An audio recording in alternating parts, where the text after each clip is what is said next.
Welcome to Auto Resolve. In this guide, I will show you how to fix Heartopia login issue on Steam. Fix 1. Check Heartopia server status. Step 1. Open Steam and check the Heartopia community or news section. Step 2.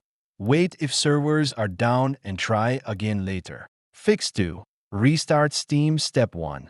Close Steam completely. Step 2. Open Steam again and launch Heartopia. Fix 3.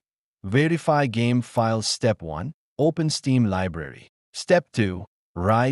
Click Heartopia Properties. Step 3.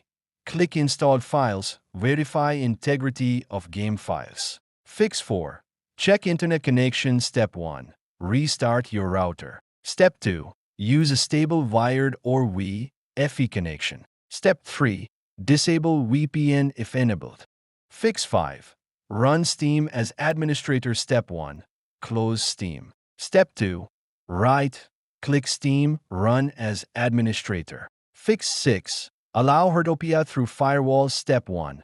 Open Windows Security. Step 2. Go to Firewall and Network Protection. Step 3. Allow Steam and Heartopia.